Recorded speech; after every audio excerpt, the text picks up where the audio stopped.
Hi అండి, నమస్తే. నేను మీ రామలక్ష్మి. వెల్కమ్ టు రామలక్ష్మి వంటిల్లు.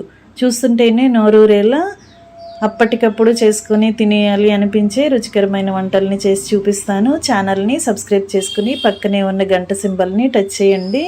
ఇంకా ఈరోజు రెసిపీ వచ్చేసి కోడిగుడ్డు మసాలా బజ్జీ అండి. దానికోసం ఒక మిక్సింగ్ బౌల్ తీసుకుని దానిలోకి 1 కప్పు వరకు శనగపిండిని వేసుకోండి. దానిలో టేస్ట్కి సరిపడా సాల్ట్ వేసుకుని 1/2 టేబుల్ స్పూన్ వరకు కారం యాడ్ చేసుకోండి. 1/4 టీ స్పూన్ వరకు వాము వేసుకుని 1/4 టీ స్పూన్ వరకు గరం మసాలా, 1 టీ స్పూన్ వరకు ధనియాల పొడి, చిటికెడు వంట సోడా కూడా వేసుకుని అల్లం వెల్లుల్లి పేస్ట్ వేసుకోండి. అప్పటికప్పుడు గ్రైండ్ చేసుకుని పెట్టుకున్న అల్లం వెల్లుల్లి వేసుకుని 3 టేబుల్ స్పూన్ల వరకు పొడి బియ్యం పిండి వేసుకోండి.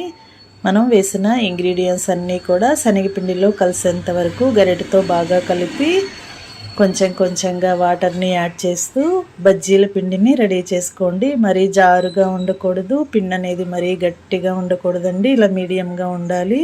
మనం వేలు ముంచి చూసినట్లయితే పిండి అనేది వేలికి టచ్ అవ్వాలి, జారకూడదు.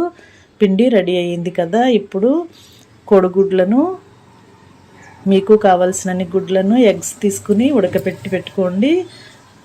గుడ్లు ఉడుకుతున్నప్పుడు వాటర్లో కొంచెం సాల్ట్ వేసి ఉడికించినట్లయితే గుడ్డు అనేది టేస్టీగా వస్తుందండి. ఇలా ఉడికిన తర్వాత ఎగ్ని పై స్కిన్ అంతా ఓపెన్ చేసి ముక్కలుగా కట్ చేసుకుని ఒక్కొక్క గుడ్డుని 2 ముక్కలుగా చేసుకుని పక్కన పెట్టుకోండి. ఇప్పుడు ముందుగా కలిపి పెట్టుకున్న పిండిలో ఎగ్ని డిప్ చేస్తూ ఆయిల్లో డీప్ ఫ్రై చేయటమే. స్టవ్ ఆన్ చేసి కళాయి పెట్టుకుని డీప్ ఫ్రైకి సరిపడా ఆయిల్ పోసుకుని మనం కట్ చేసి పెట్టుకున్న ఎగ్ పీస్ని పిండిలో ముంచి ఎగ్ అంతా కూడా బాగా ములిగేంత వరకు పిండిలో ముంచండి. ఎగ్ బయటికి ఎక్కడ కనిపించకుండా పిండి ఎక్కువగా కోట్ అయ్యేలా చేసుకుని ఇలా ఆయిల్కి పట్టినన్ని బజ్జీలను వేసుకుని 2 వైపులా క్రిస్పీగా అయ్యేంత వరకు డీప్ ఫ్రై చేసి ఆయిల్ నుండి తీసి పక్కన పెట్టేసుకోండి. ఇదే ప్రాసెస్తో మిగిలిన ఎగ్ పీసెస్ని కూడా పిండిలో డిప్ చేసి ఆయిల్లో వేసి డీప్ ఫ్రై చేయండి. ఎప్పుడు ఆలు బజ్జీ చేసుకుంటూ ఉంటాం కదా, పచ్చిమిర్చి బజ్జీ చేసుకుంటూ ఉంటాం. ఒక్కసారి ఈ విధంగా ఎగ్తో బజ్జీ చేసి చూడండి. మనం బయట బండి మీద తెచ్చుకుని తినే కన్నా ఇంట్లోనే ఇలా టేస్టీగా హెల్తీగా చేసి పిల్లలకి పెట్టామంటే వారు కూడా చాలా ఇష్టంగా ఎంజాయ్ చేస్తూ తింటారు. ఇలా క్రిస్పీగా ఫ్రై అయిన తర్వాత ఆయిల్ నుండి తీసేసి ఒక ప్లేట్లోకి పెట్టుకోండి. ఇప్పుడు వీటిని మరలా 2 ముక్కలుగా కట్ చేసుకుందాం. ఒక్కొక్క పీస్ని 2 పీసెస్గా కట్ చేసుకోండి. నేను వీడియోలో చూపిస్తున్న విధంగా ఒక్క బజ్జీని 2 బజ్జీలుగా కట్ చేసుకోండి. ఇప్పుడు వీటిని ప్లేట్లోకి ఇలా పెట్టుకుని దీనిపైన చిటికెడు సాల్ట్ వేసుకుందాం.